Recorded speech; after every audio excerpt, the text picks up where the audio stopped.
occupés où il n'y a pas de logiciel qui permettent une prise en charge correcte de nos activités. Pourtant, l'informatique est partout, tout le monde a des ordinateurs. Et pour être plus clair, quand vous avez vos ordinateurs, vos micro-ordinateurs aujourd'hui, on a plusieurs logiciels sur l'ordinateur, sauf les logiciels de gestion. Et ça fait défaut. Alors, moi, j'ai travaillé sur le domaine. Et finalement, au bout de quelques années, on s'est rendu compte que le gros problème des développeurs, c'était la méthodologie de conception. Les méthodologies de conception que nous avons apprises à l'école, tous, nous comptons dans les règles de gestion. Il faut donc savoir comment fonctionne l'activité avant de développer un logiciel. Alors, moi, j'ai pensé qu'il fallait aller plus loin pour appuyer, n'est-ce pas, notre développement sur les habitudes communes de gestion. En toute gestion humaine, toute relation humaine, nous avons dans notre bureau un peu partout des placards. À l'intérieur de ces placards, on trouve des dossiers et à l'intérieur des dossiers, on trouve des documents. Donc notre conception, qui est l'être UBS, c'est appuyée sur cette organisation universelle. Donc le logiciel que nous avons conçu s'appuie sur des habitudes communes de gestion, si bien que le logiciel convient à faire n'importe quelle gestion. Vous n'avez pas besoin d'être informaticien, dès que vous l'installez, chaque fois que vous avez un nouveau besoin, vous l'implémentez dans le même logiciel. Donc il s'agit de créer un domaine à l'intérieur duquel on crée des dossiers et puis on attache les documents. Et derrière, on a accès à une multitude d'états selon nos besoins. Donc voilà un peu comment c'est représenté sous la forme d'un tableau de bord. Et ce tableau de bord vous permet d'avoir accès à une multitude de domaines, soit qui existent déjà, ou bien que vous créez à souhait. Et chaque dossier est décliné en documents. Et ce sont ces documents-là qui donnent des propriétés aux différents dossiers. Nespro UBS a voulu aussi régler un problème qui est lié un peu à la nécessité d'acheter plusieurs logiciels. Avec Nespro, quand vous l'avez pour gérer tout.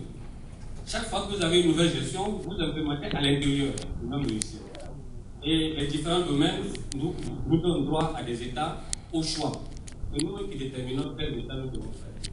Donc ce logiciel dont je vous parle, ce n'est pas un projet, ça existe déjà.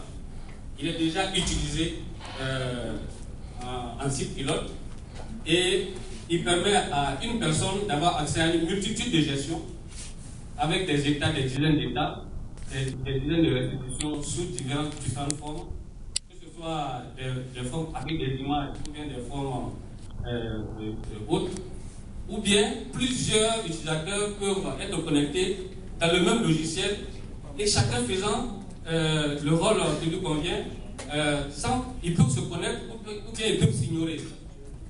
Donc, cette entreprise Nesat Informatique est celle qui a porté le projet jusqu'à présent.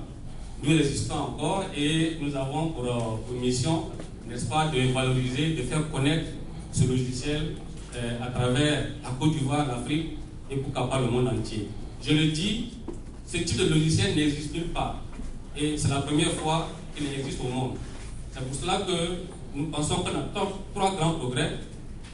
C'est un logiciel qu'on peut avoir par défaut sur les machines. C'est un logiciel qui peut être un logiciel vulgarisé partout.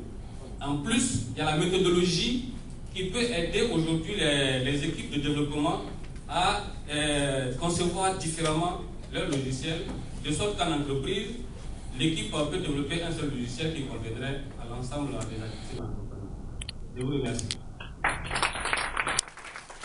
Alors, est-ce qu'il y a autre chose? Merci, M.